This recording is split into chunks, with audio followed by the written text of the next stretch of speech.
great. Fantastic. Lots of yard work. I've got a few minutes. I've got a 9 o'clock, so I can't take too long. I told him he could have it first. Yeah. Can I ask you what the president meant when he said that he'll be watching Walmart? What's the message to corporate America there? Well, I think that the tariff policy has been very successful in the sense that we've raised $20 billion in revenue last month, and the consumer price index went down. Inflation actually got closer to target. But depending on supply and demand elasticities for each product, I guess the answer could go one way or the other. One thing we're highly confident in is that real wages are going to grow, and the people going to Walmart are going to have a lot more money in their pockets. In fact, we have a new study out from the Council of Economic Advisors that highlights just how much real wage growth there's going to be because of these policies. And so there's some uncertainty. We're going to watch it very, very closely about how this ends over the next 2 or 3 months when the tariff rates get set. But also don't forget, it's not a measure of inflation.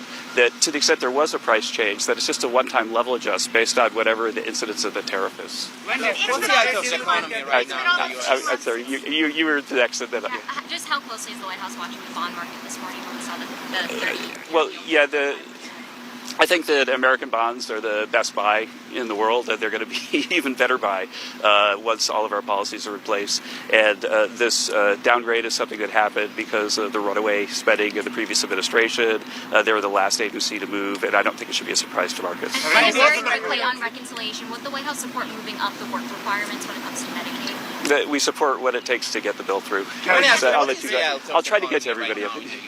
Excuse me, what's the health of the economy right now in the U.S.? What are we We've got low inflation, almost at target. We've got jobs numbers that have been way above expectation. We had core GDP of about 3% growth. We had a capital spending boom in the first quarter, which is something that's really kind of unprecedented. You've never seen equipment investment growth that high anywhere close to a recession. So I think that the onshoring of American production is something that has been the top priority of the president, and it's quite visible in the data already. On your trade deal negotiations with India, what are the key elements left now?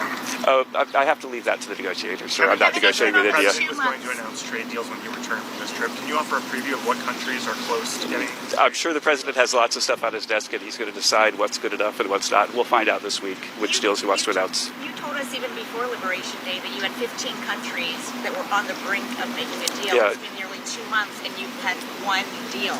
So what is the holdup? No, there's been a whole bunch of deals, but sorry, with what country? Well, I mean, so you don't think that the deal with China counts as a deal, and the deal with the UK? We've got like an agreement in principle with India, but anyway, there are everybody. You can talk to Jameson Greer, Scott Bessent, Howard Luck. Everybody has seen awesome deals that are on the table, but last week we were in the Middle East cutting trillions of dollars of deals with our Middle Eastern friends, and now we're closing the trade deals. No, I understand. Now we're closing the trade deals because the president's back in the country.